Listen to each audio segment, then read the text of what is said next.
انه هي في 6.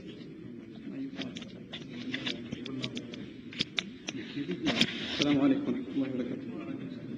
الحمد لله رب العالمين، والصلاة والسلام على سيد الأنبياء والمرسلين وعلى آله وصحبه ومن استنى بسنته إلى يوم الدين. اللهم اجعلنا منهم ومن الذين آمنوا وعملوا الصالحات وتواصوا بالحق وتواصوا بالصبر. اللهم تقبل منا قيامنا يا أرحم الراحمين. Inshallah ta'ala, we're going to talk about a few things. Again, not a tafsir, but just a few points of reflection from Surah Al-Fatiha tonight, bi'idhnillah, which actually covers some of the most fundamental aspects of our deen. Actually, you could consider Surah Al-Fatiha that we recite in every salah a summary of all of Islam. So if somebody understands Surah Al-Fatiha properly, then they also have the ability to explain Islam to somebody else comprehensively, because it contains pretty much everything you need to know, or you need to explain to someone to give them a full picture of what Islam really represents. We're going to divide the study of Fatiha into 3 parts: the first 3 ayat, the middle ayat, and then the last 3 ayat. This is how the Fatiha is divided. Okay? And in the first 3 ayat, again, not a very detailed tafsir, very simple discussion, inshallah ta'ala. The first word, Alhamdulillahi Rabbil Alameen. And we're not going to even go into the discussion about the Basmala, Bismillah ar-Rahman ar-Rahim. Some Mufassirun consider that to be the first ayah of the Fatiha. Others say no, Alhamdulillahi Rabbil Alameen is the first ayah. But we're going to start with Alhamdulillahi Rabbil Alameen just to make the matter brief, inshallah ta'ala. The first part of that is Alhamdulillah. And at the very least, we have to translate Alhamdulillah as praise and gratitude belong to Allah. At the very least, you cannot really translate it praise belongs to Allah, and you can't just translate it thanks belong to Allah. The word hamd includes 2 things, praise and gratitude. These are 2 very separate things. Now, Arabic has a word for either of them. You could say madh or thana for praise, and you could say shukr for gratitude. So Alhamdulillah includes madh, includes thana, and it also includes shukr. It includes all of these things in one word. Now, before we go any further, you have to understand the difference between praising Allah and thanking Allah. And before we talk about Allah, let's talk about just generally these 2 terms. Someone you praise isn't necessarily someone you thank. And someone you thank isn't necessarily someone you praise. These are mutually exclusive things. In other words, for example, if you see a really nice car in the parking lot, you're not going to thank the car, but you might do what? You might praise the car. This is a nice car. You don't go over to, pat the car on the hood and say thank you so much. You don't do that. It doesn't make any sense, right? On the other hand, you have, a situation, let's take a religious situation. It's obligatory on all believers, and this is not something new in our messenger's revelation. It's been there from the very beginning of all the messengers, alayhi salatu wasalam, that we have to be grateful to our parents. We have to be grateful to our parents. Now, Ibrahim alayhi salam, of course, also has to be grateful to his parents. So he is grateful to Azar.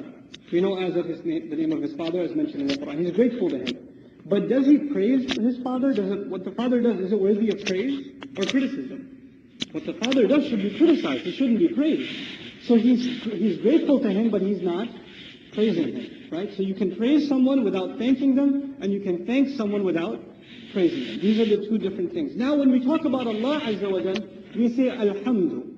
We don't say Al-Madhu wa Shukru Lillah. We don't separate the 2 words. We put them under one word, which is Hamd. This has very profound implications. It means everything that Allah does, we thank Him for it.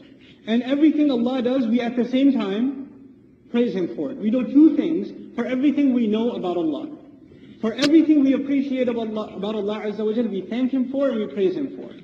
This changes our attitude towards Allah very drastically from people of other faiths. You may know Christians and other people of other faiths in your circles. You may even know some Muslims who don't know what they're doing very well. And sometimes they say things about God or say things about Allah that are far from appropriate. Have you ever heard things like, if God is so great, how come there's so much war? How come there's so much hunger? How come there's so much famine? How come there's so much disease? How come there's so much chaos in the world? Where is God when all of this is going on? I was actually on a flight. This is a true story. I was on a flight back from Las Vegas. It was a Quran conference, I swear. Okay, so I was on a flight back from Vegas, and next to me was an old Jewish couple. And these are both they're Holocaust survivors. Right? And they see me reading Quran, and the old man, he says to me, why don't you read this to me? Recite it in its language. I like to hear it. So I recited some Quran to him. We started talking. This is a long flight back to New York. It's a really long flight, 5 hours. So we're talking, and halfway through, yeah, we believe in God too. We also have faith. And like half an hour into that conversation, yeah, actually, I don't believe in God. I said, what? We started half an hour ago. You said you have faith too. He said, well, where was God when the Holocaust happened? Right? In other words, they're kind of in a conflict. On the one hand, they say they believe. On the other hand, how can we believe if this and this happened?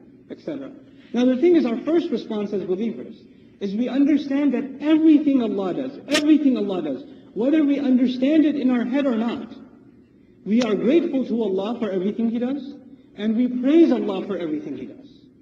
Now, the matter of understanding the wisdom in it and the larger plan, we may or may not understand. But we still have to have this attitude. Many a times you may have heard this parallel, وَلِلَّهِ الْمَثَلُ الْأَعْلَى, a parent is giving medicine to the child. The medicine tastes bad, right? The medicine tastes bad. But the mother, when she gives him the medicine, when the child understands better, what are they going to do? They're going to thank, right? And they're also going to praise. But at that moment, what are they doing? They're complaining because they don't know what else is going on. There are two worlds at work.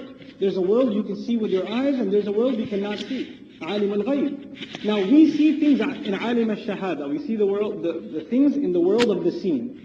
And we start making complaints without realizing that there is another world, a world we don't see. And because Allah sees both of them and His plan is in conjunction with both of them, whatever He does, we thank Him for and we praise Him for.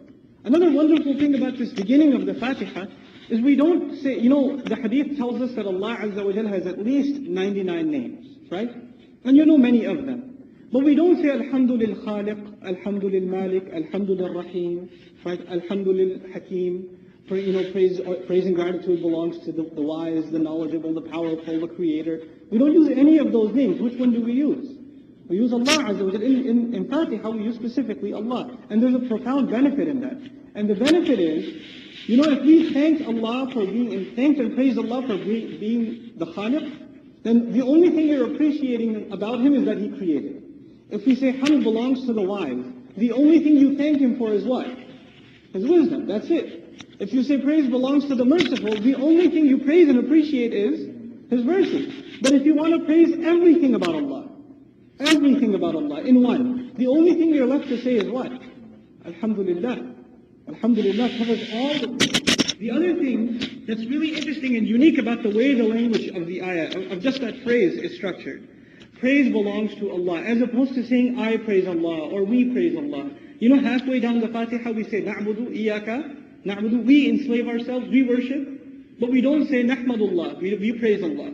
Even though the khatib says that, alhamdulillah, alladhi nahmaduhu wa nasta'inuhu, we say we praise. So what's the difference between saying praise belongs to Allah, praise and gratitude belong to Allah, and saying we praise, and we are grateful to Allah? The difference between these is very profound. When we say we praise Allah, we have not always been around, and we will not always be around. But the praise of Allah has always been around, and it will always be around. And when I say we praise Allah or I praise Allah, I didn't say anything about the rock and the tree and the sky and the earth and everything else that praises Allah, right? I only talked about who? Myself.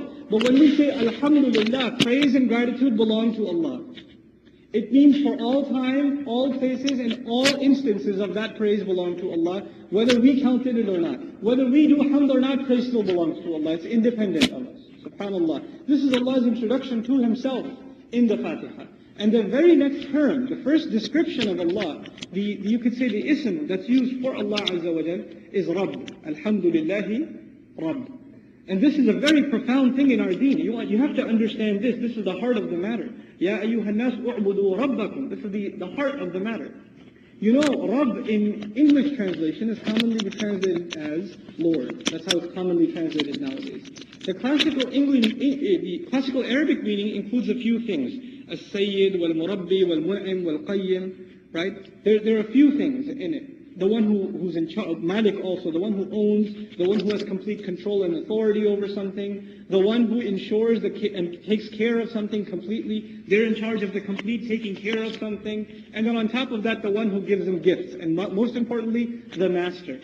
Now when we translate that as Lord, when we translate Alhamdulillah as, or Rabbil Alameen as Lord of the worlds, tell me, where do you use the word Lord nowadays? In common language, we don't really use the word Lord much anymore, except maybe of the rings or something, right? So otherwise, you don't really use the word Lord. But the classical meaning of the word Rabb it's closer to the English term master. Because Rabb was used for the owner of a slave. And what do we use that in English for that? When somebody owns a slave, what do we call them? A master. And so the slave is called Abd, that's slave, and the master is called Rabb. Allah tells us, Alhamdulillah, and then the first thing He tells us about Him is what? That He is the master. And He is Rabb. If He's telling us that He is Rabb, what does that make us immediately? So first Allah introduces us to how praiseworthy and how we should be grateful to Him. But now you should know that there's a relationship between you and Him. And the relationship is established with the word Rabb. He takes the role of master, we take the role of slave. We take the role of slave. Now here, a couple of very important pointers that no Muslim should ever forget. There's a difference between someone who worships and someone who's a slave.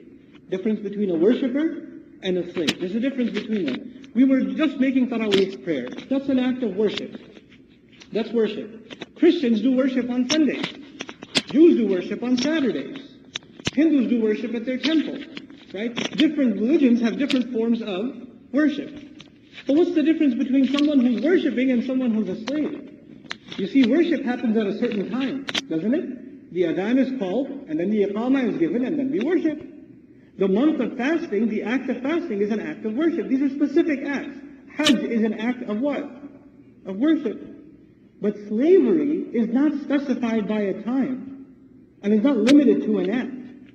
Worship is limited to an act. But slavery, a slave is a slave when? All the time. He's not a slave from 9 to 5. He's not a slave from 3 p.m. to 5 p.m. or between the prayers or right at the time of the prayer. A slave is a slave all the time. So by Allah calling us Rabb, He is not only demanding that we worship Him, but what? That we become His slaves. And a slave is, when he's sleeping, he's a slave. When he wakes up, he's a slave. When he's in the masjid, he or she is a slave. When they leave the masjid, he or she is a slave. When it's Ramadan, they are a slave. And when it's Eid, they're also a slave. I mentioned that particularly because we don't act a lot like slaves when it's Eid time. Right? We act a lot like slaves when it's Ramadan time, then we become free. Literally. But we're slaves still, we're not free. Right? So anyway, this is the first thing. And slavery is also different from service. That's another thing. We don't really translate ourselves as servants. Some people translate servant of Allah. Right? There's a difference between a servant and a slave. Abd is really literally slave. What's the difference between a servant and a slave? The word servant in English comes from service, doesn't it? Right? Now you provide service at your company. You're an accountant, you're a programmer, right? You're an engineer, you provide a service. And when you provide a service, what do you expect in return? A salary, a pay, it's a paycheck, right? A service is an agreement in which both parties owe something. You owe the work, they owe the money. That's what service is, right? And service is also limited. And once you serve your company as an accountant, they cannot tell you to wash the windows. Unless the economy is really bad. But, normally they can't tell you to wash the window. Why? What are you going to say? This is not part of my service contract. This is beyond my job description. A slave doesn't have a job description. You know what the slave's job description is? Whatever the master says. That's a slave's job description. As opposed to that, a servant, there's certain things he does, everything else he's basically what? He's free. He's got his own room, right? Well, so we declare ourselves, Allah declares Himself Rabb. And then Rabbil Alameen, master of the nations and the peoples and generations of all of the world. That's a long discussion that I won't go into right now, just the introduction, the understanding of the word Al-Alameen. But a few other things right now. I already said Rabb will be translated as master and Abd will be translated as what? Slave. Now both of these words are very ugly in English. Master and slave are ugly words in English, especially in all human history, but also particularly in American history. These don't bring back fun memories. These are ugly things to remember, right? And whenever you think of a master, do you think a slave loves their master or hates their master? Usually, in human history, a slave hates their master. Also, a slave, if you give them the choice, would they rather be free or remain slaves? They'd rather be free. Here's another thing. A slave usually doesn't praise his master and usually doesn't thank his master. Exact opposite, actually. They're ungrateful because they'd rather not be slaves. They're forced into it. And second of all, they complain about their master instead of praising their master. Before Allah told us He's our master, what did He tell us first? Before He even got to Rabb. Alhamdulillah. Not huwa Rabbul Alameen walhamdu lahu. He's the master of all of you and all the nations of the world. By the way, you should praise Him. No, praise came even first. In other words, what we're learning here is, it is because you are so grateful to Allah and you realize that you have to praise Allah so much that naturally you want to become His slave. You want to become His slave. This is a different kind of slavery. Something that begins with hamd. No other slavery begins with hamd.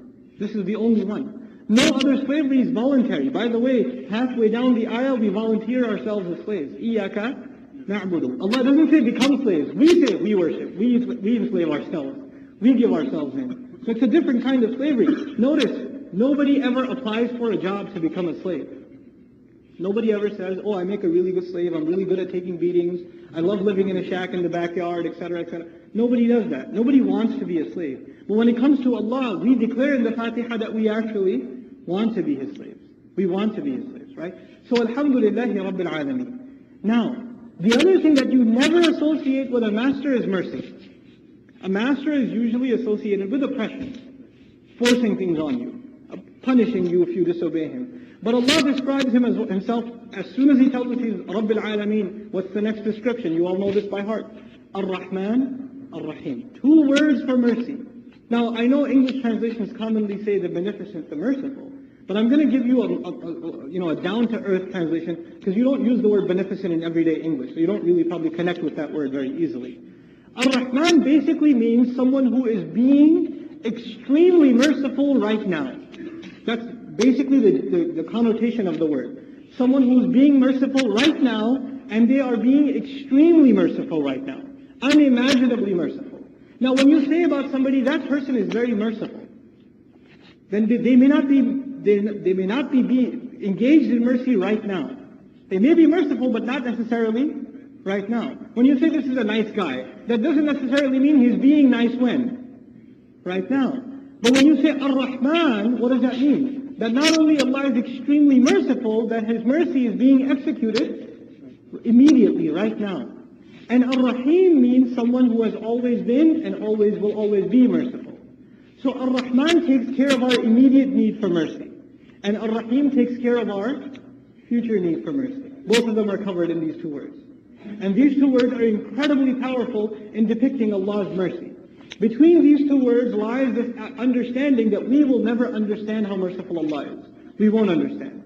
Now let me tell you something about a master, ourselves as masters. You own your car. You are the master of your car. 1,000 years ago somebody was a master of their goat, or their cow, or whatever. The cow stops giving milk. What does the master have a right to do? He could slaughter the cow, he could beat it, he could do whatever he wants with it. The neighbor's going to say animal rights, he'll say, no, not for another 1,000 years. I am the master, I could do whatever I want. You're the master of your laptop, it freezes up on you, it gives you the blue screen of death. What do you have the right to do? You could slam it on the floor, kick it, punch it, whatever you want, it's yours. You have full rights. By the way, when you own something, and it has a job to do, when it doesn't do its job, what does the owner have a right to do? Anything they want. They could discard it, they could let go of it, they could, break it, punish it, whatever it may be. Now we acknowledge that we are property belonging to Allah. He is Rabb, we are Abd. We are property. And we also have a task, a job, because if you're the slave, then your job is to do whatever the master says. What if you and I were people who never figured out what the master says, or never cared? And we live life thinking that we are what? Free. Thinking that we're free. Does the master have the right to do away with us? Does he have that right? Absolutely, he does. And if you disobey the master, disappoint the master once, he has that right. Now imagine how many times you and I disappoint Allah. And imagine how many times humanity disappoints Allah. Does He let it slide? Does He keep letting it go? Unimaginable how merciful He's being to us. Ar-Rahman Ar-Rahim, even though He's the master. You see the placement of those words? It's put us in an incredibly grateful position. When you get to Ar-Rahman Ar-Rahim, you want to go back and say Alhamdulillah again. Because we're grateful to Allah for what? For now, especially His exceeding mercy, that He doesn't punish us. And by the way, even though you learn His commandments, for example, don't lie, simple commandment. Whenever you do lie, does lightning strike from the sky and cut your tongue off? You get to talk again, don't you? Whenever you steal, there's no axe flying from the clouds that chops your hand off. Nope. You could steal again. You could cheat again. You could oppress again. And you think, and the more people do that, and nothing happens, you know what they do? They get more brave. Right? If somebody cuts a stop sign, first time they do it, they're looking around all over. Second time they're looking around. Third time, what happens? They get a little brave. Right? They think, it's okay. This is an okay neighborhood. Right? And if they get caught at that time, they're in shock. How could this ever have happened? Right? This is exactly the attitude of the human being with Allah. The human being disobeys Allah once, twice. Out of mercy, Allah lets him go. Allah lets him go because of mercy. He thinks Allah lets him go because he didn't see. Or nobody's watching. We're not on camera. There's no surveillance. There's no record. But when Allah does catch, he's in shock. How could this have happened? How did I become such a criminal? How did I let it go this far? Right? So Ar-Rahman Ar-Rahim. And then this is the part that I really want to emphasize, inshallah, and the rest will be brief. Maliki Yawmiddin. On the one extreme is mercy. What's the other extreme of mercy? What's the polar opposite of mercy, you think? What's the polar opposite? Justice is not the opposite of mercy. Punishment. The opposite of mercy is punishment. Either you're merciful or you're oppressive. These are two extremes. You know what's in the, if you could say mercy is on the positive end, and punishment is where? On the negative end? What's at zero? What's right in the middle? Justice. Justice. On the one hand, mercy. On the other hand, oppression. And in the middle, at point zero, justice. You would think Allah told us about His mercy. What else is He going to tell us about? His punishment. But in Fatiha, instead of telling us about the negative, the punishment, what did He tell us about?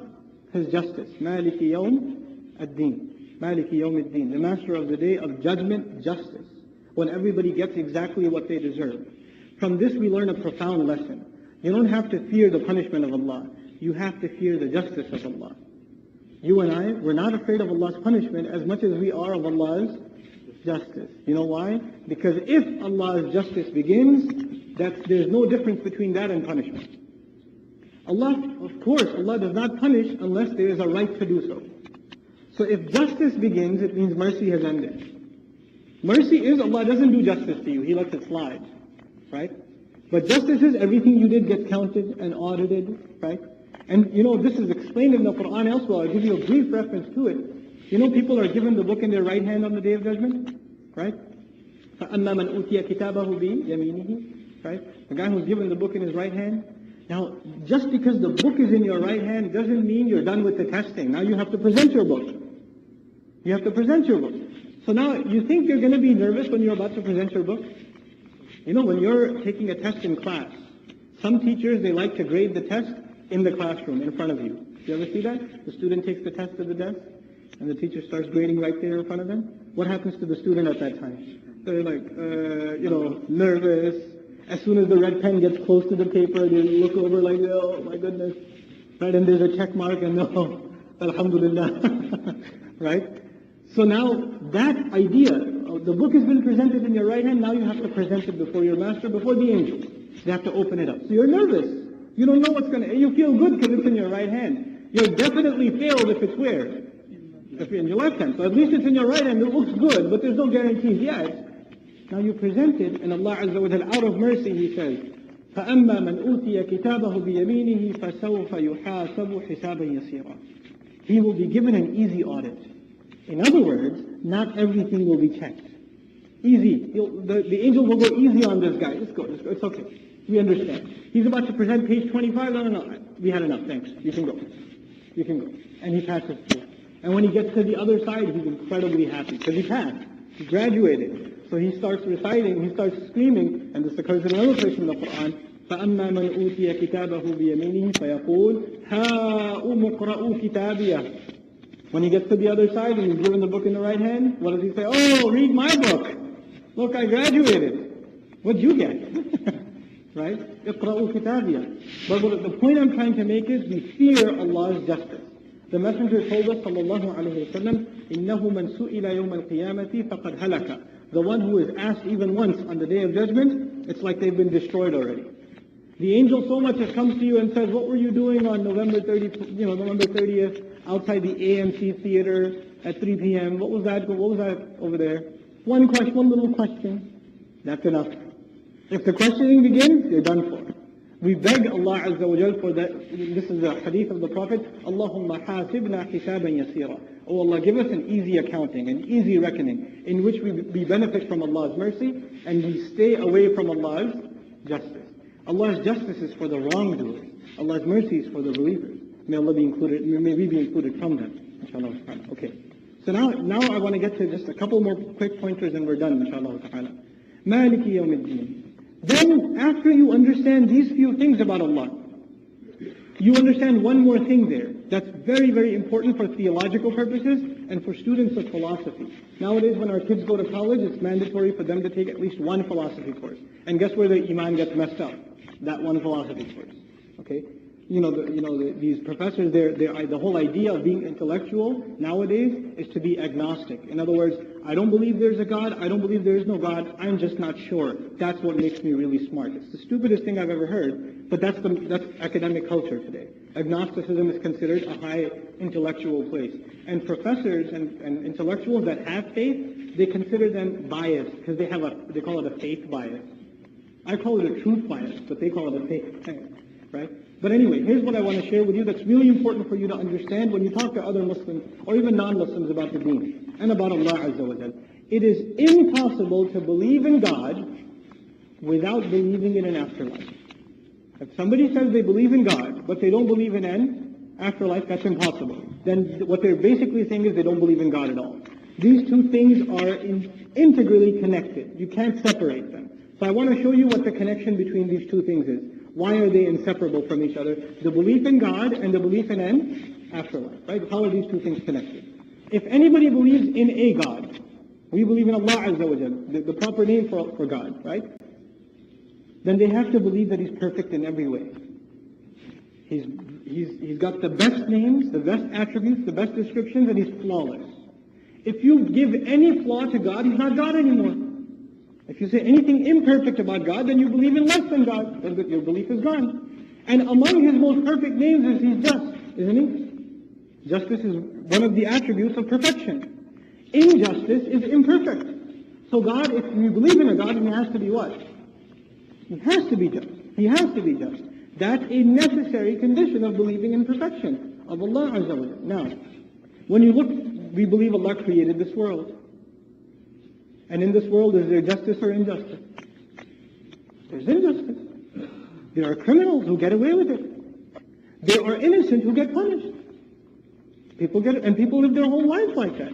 There are people who do so much good, and the only thing they get in return is the death penalty.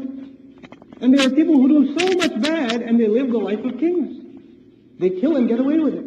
And let me add to you this problem, about the problem of justice in this world. If one person kills another person, what's the most you can do to them? Kill them. If one person kills 100 people, what's justice? What should you do to this one person? What's the most you can do to him? How many times are you going to kill him? Once. Is that justice? He paid for one life. He didn't pay for 100 lives. Is that justice? No. And is one life the cost of, this guy had no brother, no sister, no father, no mother. He was a loner. And he was the killer. And the one he killed was supporting an entire family. Even if you kill him, is that still justice? Was more damage caused by that loss of life than this loss of life? Right? So even if it's one for one, it may not be what? Just. It may not be just. Justice is a very tricky thing. Right? So the question that comes in the mind of the atheist is, if God is perfect, how come there is what? Injustice. Because He created it, right? So everything should be just. Now the answer to that is very simple. I started by saying how many kinds of realities are there? How many worlds are there? Alimul ghaybi wa shahada. The world of the unseen and the world of the seen. This is the seen world. Those of you that are in accounting, you understand debit and credit? This is the world of debit. This is the world of debit. Some debit, some credit. You know when the books are going to be balanced? Day of Judgment. Day when justice is absolutely served. When one guy killed 100, he pays for how many? He pays for 100. There he can pay for 100. Here he can't pay for 100. But there, he can pay for 100. In other words, believing in a perfect God, as we do, necessitates that Allah execute justice. And that justice comes not in this life, but in the next life. Believing in a God demands we believe He's perfect. Believing He's perfect demands that we believe in justice. Believing in justice demands that we believe in an afterlife. All these things are connected. They're all connected. Now the last thing about this, some basic lessons of Al-Fatiha. Justice is to, for crimes to be punished and good deeds to be rewarded. Isn't that justice? Good things should be rewarded and bad things should be punished. Who decides what's good and who decides what's bad? Before we get to that answer from the Fatiha, I want you to think about this. Human society, from its very inception, I'm not even talking in religious terms, just think of it in out-of-the-box terms. Human society, since its beginning, has been in conflict. There's been a fight between men and women for thousands of years. There's a fight, and let's talk about this fight between men and women. I'll give you the simplest version of it. I used to teach at an Islamic school, right? Boys and girls in 6th grade, half the class is boys, the other half is girls. And we can't give them recess together, when we want to keep them separated. So some days boys have recess, other days girls have recess. So I said in the class, look, we only have 5 weekdays. How about we give 3 days to one group and 2 days to the other group? And I'll let the girls decide. I'll let the girls decide who gets 3 days and who gets 2 days. Guess what they decided? Girls. Then I said, okay, let's let the boys decide. Who gets 3 days, who gets 2 days? What did the boys decide? Boys. I'm putting the problem very simply to you. When there's a conflict between man and woman, what is man capable of fighting with only? Himself. What is woman capable of fighting with? Herself. Let's put it in contemporary terms. You go to divorce court. Right? You go to divorce court. The husband and the wife are there. The judge is a woman. Who does she feel bad for more? The woman starts sympathizing with the woman. If the judge is a man who recently got divorced, right? And he's a judge, and he's in court, who's he going to side with? He's going to side with the man. You understand? Human beings have bias. In the end, the judge is going to be man, or the judge is going to be what? Woman. You want to decide what are the rights of men, what are the rights of women, what are the obligations of men, what are the obligations of women. How do you create justice between men and women? In marriage, in business, in social life, every aspect of life. How do you create justice? Okay, let's let men decide. They'll favor men. Let's let women decide. They'll favor who? Women. How can we get a judge who's neutral? A neutral judge. Doesn't side with men, doesn't side with women, actually loves and sides and understands both of them perfectly. Who's the only one who can be that? That can only be Allah. The one who created both of them and knows them better than they know themselves. He can only be the fair judge. That's the only one who can be the right judge. Here's another problem. The first problem was man versus woman. I'm going to show you 4 problems, okay? And then we'll conclude. The first problem was man versus woman. Here's the second problem. The boss versus the employee. In sophisticated terms, we call this the problem of capital versus labor. The boss versus the employee. The boss has an employee, he pays him, let's say, $200 a week. And he gives him 3 days off in a month. He gives him 3 days off, okay? Now, the employee wants to get paid more, and he also wants more vacation. What does the boss want? He wants to pay him more or less. He wants to pay him less, and wants to give him less vacation. The employee wants to work less and get paid more. The employer wants to pay less and get work out of him more, right? So you have to have a balance between them. Who should be right? Now, and that problem is an ancient problem. Back in the day, the landowner and the farmer, the feudal lord and the farmer. Today, you have GM and the union. It's the same problem. The boss and the worker. It's the same exact problem. But the problem, the real question is, how do you find justice between these two sides? If you let the management decide, who will they favor? Management. If you let the workers decide, who will they favor? Workers. And this is always going to remain a struggle. You have to have a balance between capital and labor. And by the way, our deen has that. Our deen has that balance between these two conflicts. So the first problem was man and woman. We call that the social conflict. The second is the economic conflict, capital and labor. Here's a third conflict. There's the government and there's the people. The government says there should be more taxes, more control, right? And the people say what? Less taxes. The government says there should be less services provided. The people say what? There should be more services provided. They're both at a conflict against each other. So that's the balance between the government and the people. And in the end, if you have a judge, either that judge sides with the government or that judge sides with the people. You can't have both. You can't have some, in our head, we'll partition. right? We have to be this way or that way. So there's man versus woman. There's capital versus labor. There's people versus what? There's government, social problem, economic problem, political problem. These are the three kinds, and there's a fourth, so the last problem. The last problem is Allah created us with this clay, but He put inside it something else. The ruh, right? And this clay, it feels hunger, it feels thirst, it has desires, it wants to beautify itself, it wants to earn, it has greed, it has all these things. But the ruh wants to worship Allah, wants to remember Allah, wants to stand in qiyam. The soul says, keep standing, finish it. We can hold on. The body says, go take a break, go drink some water, go eat something, go get some extra sleep. The soul says, wake up and come to Fajr, right? The body says, stay sleeping. There's another war going on, not between outside entities. Where's this war going on? Inside every person. There's a battle between the soul and the body. There are some people who only take care of the needs of their body. There are other extremists who only take care of the need of their soul. Like some monasteries among the Christians, look, we're not going to get married, we're not going to eat good tasting food, we're going to wear uncomfortable clothes. Like some brands of ancient Sufis in Islamic tradition, in other words, Suf comes from Suf, which is wool. They used to wear really uncomfortable wool because they did not want to enjoy the pleasures of this life. They only want to keep concerned with their soul, so they keep denying their body. Now, is there a balance that can be reached between these two things? There is, but it's very difficult. The Buddhist has his own balance, and the Hindu guy has his own balance, and the Christians try to figure out their own balance, and they end up all in imbalance. Who's the only one who can provide the perfect balance between the body and the soul? The one who created the body and also created the soul, who engineered this whole thing. In other words, true balance can only come from Allah Azza wa Jal in this world. These are all the problems of humanity. These four are basically the entire problem of humanity. When we get to the ayah, اهدنا الصراط المستقيم, guide us to and along the straight path. Where is the straight path? It's neither to the left nor to the right. And the nation that goes on this path is called the middle nation, ummatan wasata.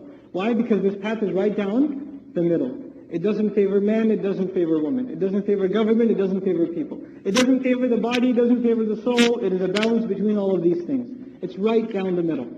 It's right down the middle. And so we have to ask Allah for that. We make Allah the judge. Ihdina as-sirat al-mustaqim. It's an incredible declaration in the Fatiha of a recognition that true justice only comes from Allah Azza wa Jal. This is the quest for hidayah. A lot of times we think of guidance as something about just, staying away from certain haram things, and that's it. That's what guidance is. Guidance is something so much more. It's something so powerful. The stuff we've been reciting tonight, and just, we finished Baqarah tonight, alhamdulillah, and we started Al Imran. The things we've been reciting thus far, if the Muslims just understood a speck of what has been recited thus far, we would be a different ummah. We would be an entirely different ummah. May Allah Azza wa Jal make us of those who beg Allah for His guidance and are able to live by that guidance. May Allah Azza wa Jal make us of those who follow the path who Allah already favored in the past, and not make us of those who either they earned rage or they went astray. They went the wrong way. And this is the last 5 minutes, and I'm going to be done, inshallah ta'ala, I promise. Here's my last 5 minutes. The Fatiha begins, Alhamdulillahi Rabbil Alameen, Ar-Rahman Ar-Rahim, Maliki Yawmiddin. Those are all ideas. Those are lessons. You could call them knowledge. All of those are knowledge. The knowledge that praise belongs to Allah, gratitude belongs to Allah. The knowledge that He is the master of the nations and peoples of the world. The knowledge that He is exceedingly merciful. The knowledge that He is the master of the Day of Judgment. All of that is what? Knowledge. When we say we worship, we enslave ourselves, we seek help, this is not knowledge, this is action. Right? This is action. The surah began with what?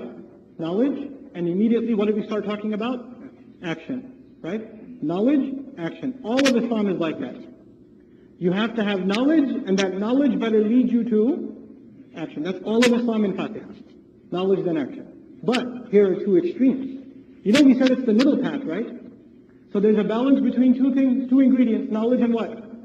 Action. That's also part of guidance. But what are two extremes? Sometimes people have knowledge, but they don't have what? Action. They don't have action. And sometimes people have action, but it's not based on any knowledge. And this used to be, if you want to look at the nations of the past, Jews, for example, Bani Israel, they had knowledge but no action. The Nasara, they had a lot of action. They worship a lot, the Rahban and all of this stuff, but what is it not based on? No, what's missing is knowledge. You got two extremes, each one missing one ingredient, right? Now in the Fatiha, the balance is the middle path. اهدنا الصراط المستقيم. But what are the two imbalanced paths? غير المغضوب عليهم. Two extremes, right? Two imbalanced paths. The path of those who earned rage. You know who these people are? They have knowledge, but they don't have action. This is al-maghdubi alayhim. And who are the people that are lost? Ad-dallin. I don't say gone astray, because you don't use that nowadays anymore when you speak to each other. When somebody invites you to dinner and you get lost on the way, you don't call them and say, hey, I've gone astray. Could you tell me what exit to take? You don't do that. You say, I'm lost, right? Ad-dallin are the lost. They're the lost. So you have al-maghdubi alayhim, the people who have knowledge but don't have action, consistent with that knowledge. On the other hand, you have people that have action, but it's not based on any knowledge. When you act without knowledge, what are you called? Lost. Ad-dallin. SubhanAllah, the surah has that balance and then warns us against these two elements of imbalance. And these are some of the most basic lessons and profound wisdom, the gems, the treasures that are embedded inside Surah Al-Fatiha that we recite every single day. Every single day. We ask Allah for, this is the center of the surah, Ihdina, I have 1 minute left, Ihdina, guide us. If I ask you for water, I'm not that thirsty right now, but if I ask you for water and you don't give it to me, I'll survive, right? Not the end of the world. What if I was dying of thirst? The way I would ask you for water, would it be the same? There's a difference, right? There's a difference in attitude, and the difference in the way I act, the difference in the way I beg. We ask Allah for guidance every time we stand in salah. Every time. How do we ask Allah for guidance? What words do we recite? اهدنا الصراط المستقيم. Are we really dying of the thirst for guidance? Or is this a casual, if I get it, good, if I don't get it, it's okay. There's always the next rak'ah. I could ask for it again.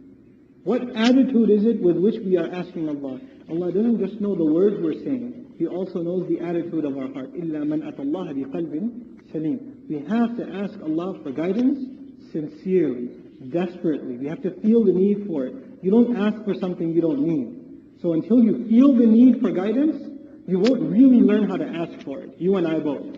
We have to feel that desperate need for Allah's guidance. Then we ask for it. Then Allah opens our heart to receive the message and the wisdom of this Quran, which is the guidance that we're reciting throughout this month. May Allah Azza wa Jal accept our standing in salah. May Allah Azza wa Jal open our hearts to receive His guidance and change our behavior in our lives and the lives of our family on account of it. May Allah enlighten our hearts with the light of the Quran.